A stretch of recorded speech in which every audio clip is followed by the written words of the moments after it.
We have a food saver here. How many of you have a food saver? How many of you are going to get a food saver? I guarantee you, go up. This is the real part where I put the love into my food storage. There are a lot of things that you can't put in the metal cans. Anything that I can put in a number 10 metal can, I will, because they're sturdy and they give your food a long shelf life. But there are things that have high oil, high moisture, or high sugar content that you can't put them in the metal cans. Things like chocolate chips and raisins and nuts and chocolates. This is my favorite. You can put those in the glass jars, and you can vacuum seal them, and this will extend the life of your food by years. These were sealed on the same day. These are chocolate chips. This one came undone, and I didn't know, I didn't check them, and about a year and a half into this little jar's lifetime, the chocolate chips started to go white. You know what it looks like, they're losing their color, and they eventually turned into this just nasty white powder. These are still chocolate chips. 3 years later, 1105, exactly 3 years later. They will extend the shelf life of these kinds of foods, and you're now going to be able to have things that you never thought you could put in your food storage. We've successfully sealed raisins, nuts, chocolate chips, brown rice, chocolate cake mixes, cornbread mixes, all kinds of mixes that you can do. Just about anything in your pantry you can vacuum seal, and it's going to extend the shelf life. Even if you're not going to do food storage, you're going to want to do this, because you're no longer going to go in your pantry. You're making chocolate chip cookies and you go for the walnuts and they're stale. They've gone rancid. This doesn't happen anymore. Extending the shelf life is great with what you're doing. Now, the process couldn't be easier. You're going to take your food saver, and I have never used this part of it, the part where you put the bag in it and you seal the bag. I don't even use that, because the bags will always leak. Every single time, eventually, that bag will leak. These jars stay sealed until you open them up. And this is open because yesterday I opened it up to the crew and they ate all the candy, so this is open. If you're buying a food saver, this new would cost about $100 or more. Do not buy it new. Go to eBay. Every single day I have ever gone onto eBay, there have been at least 100 of these that people are getting rid of. So you go on there, $20, $25, although the more I give the class, the faster they're going.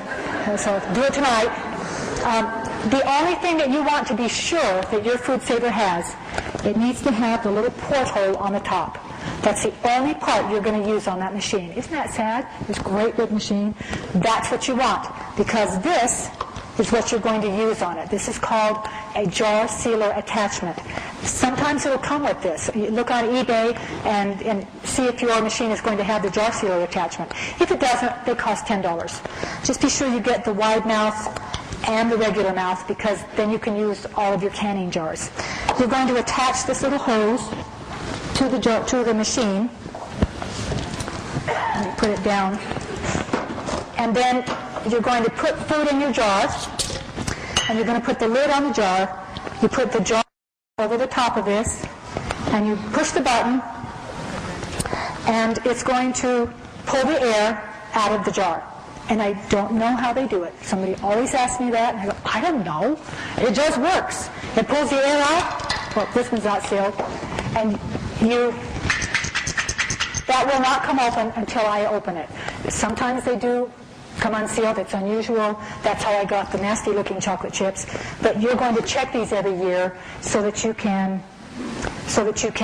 be sure that none of your food's going to go bad. But the nice thing is, anytime you want, you can go, and you'll be able to take out whatever you want, put the same lid back on, take it off carefully so you don't bend it. Same lid goes back on, you seal it back up, and it's just like it's never been opened. That's how we can get 2, 3, sometimes 4-year shelf life on foods that you just seal it right back up. Yes, sir? You have to heat up the lid. Okay. No, not generally speaking. Sometimes the lid won't seal, and it's always on the thing that's really hard to pack. You get it all packed in there, and you put your lid on, and it won't seal. There are things you can do. You can put the lid on regular, down, and then you can take another lid and put it on upside upside down, and try sealing that. Sometimes that added pressure will hold it.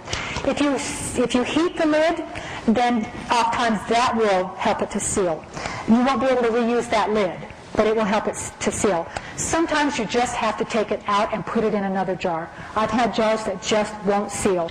But generally speaking, it's a very simple process. You put your food in, you put the lid on, you seal it up, date your lid, always put the date on so you know how old it is and when it needs to be rotated. And you will be able to put foods in your food storage that are 2-3 years later, you've got fabulous food that you never thought you could have in your food storage.